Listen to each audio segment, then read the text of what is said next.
sinabol natin tong Kretia. So mag-avail tayo ng tour lang.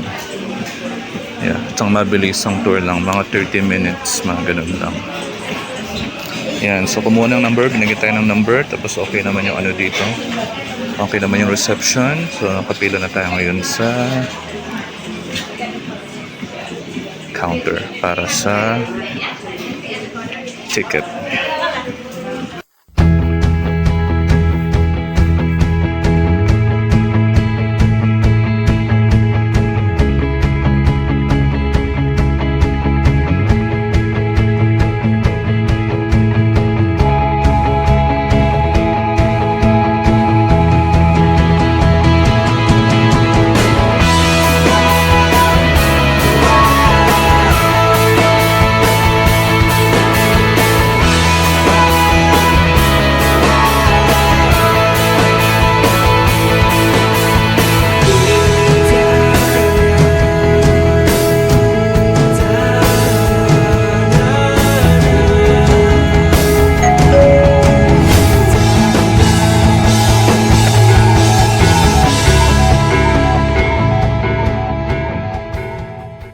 Okay guys, meron tayong ticket. Ay, excuse me. Thank you. 3 orders and 1 try. Thank you. May ticket tayo, may wristband, chocolate and receipt. Ayan, tapos dito ngayon ang entrance sa gilid.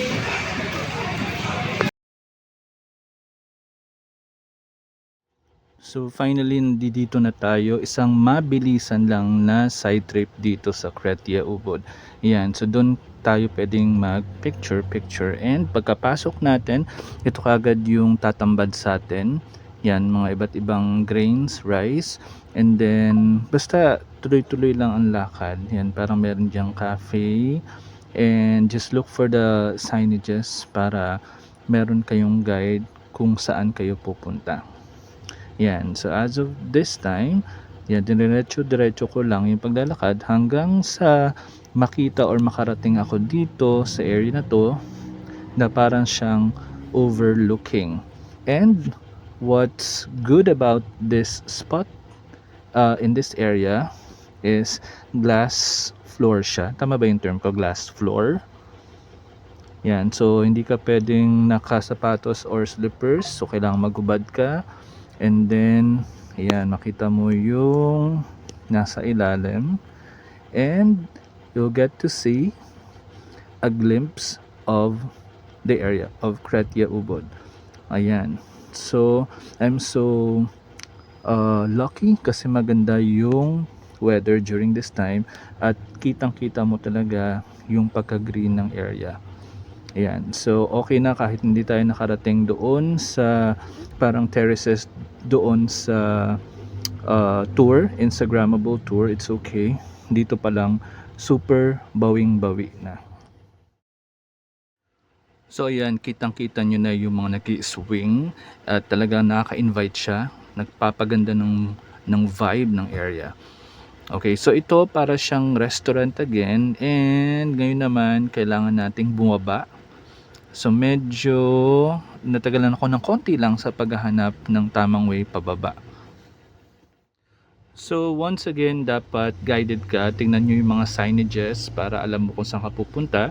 And from this area, ayan, nakikita ko yung nag-swing, nagbabali swing. Tapos dito naman sa area na to, yan, merong bird nest. So magpipicture tayo dyan mamaya. And meron uling swing, bali swing dito sa right part. Ayan. So hindi na ako nag-attempt na mag-try kasi hindi siya kasama sa budget ko, pero for sure you need to pay for a certain amount. Ayun, hindi ko na lang din siya tinanong kung magkano. So ngayon naman ito, dito naman tayo papunta. May nakita akong perfect spot for picture taking dito, tapos yun malapit din dun sa nag-swing.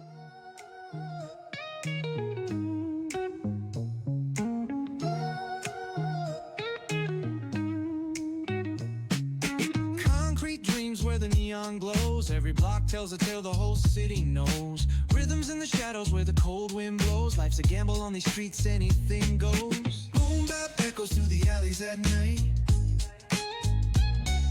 So Soulful samples lift the darkness to light. Beat kicks pound like a heartbeat fight. These gritty vibes keep my story in sight. Graffiti on the walls paint the struggle and climb. The clock keeps spinning but I'm owning my time. Words like puzzle pieces fitting tight in the rhyme. Snares punch louder than the city's own chime. Home that echoes through the alleys.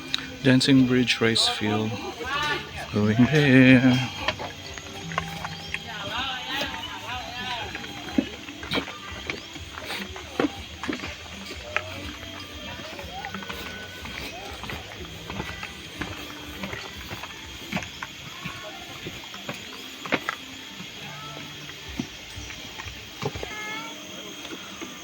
Maya. Pero okay na tayo dyan. Look at the rice terraces, guys. O, diba? May actual pa na nag-aani ng rice. Ganda. Ay! Dito tayo dito. Dito tayo dito. Soulful samples lift the darkness to light. Beat kicks pound like a heartbeat fight. These gritty vibes keep my story in sight. Okay, dito naman tayo guys sa Hanging Bridge. Isa lang. Yan na tayo. Okay. Hanging Bridge, nandun tayo. Exit na tayo. At baka singilin tayo ng mahal ng ating hostel, homestay. Street lights flicker on this endless trail. Each corner whispers a hero. Ay, nako. Guys, if you will watch this one, at kung di pa kayo nakapunta dito sa Cretia, worth it ang 50,000 rupiah nyo. Ang daming Instagrammable spot. Siguro pili na lang kayo ng days na walang ganong tao. Ay, may babaan pala dun. River. I think I'm good na. Ayan, nataon kasi today is Monday. Tapos maulang kanina umaga. So medyo sakto lang yung ating mga kasabayan. May babaan pala dun. Okay, pero okay lang. Oh, diba? Ang statuist, mali pa yung word. Punta pa tayo dito bago tayo mag-exit.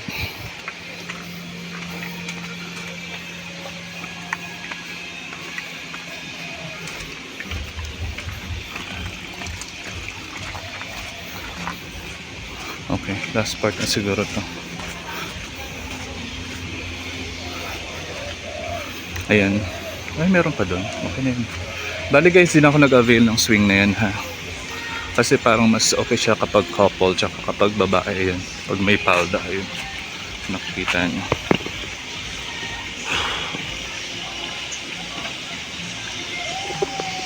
Tapos ayun yung infinity pool. Hindi na tayo pupunta dyan. Kasi parang hindi yata tayo allowed. I don't know. I just don't know. Pero magandang magstay dito. Kung makapag-stay ka dito ng kahit overnight lang. No? Kahit lang parang chinek ko to before, mahal. Pero worth it naman yan. If you're not on a budget.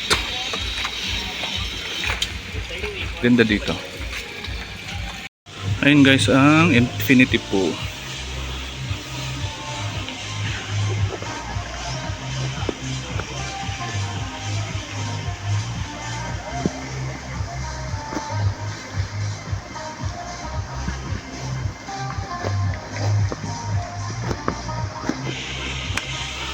Okay, exit na tayo. What a nice experience, Cretia.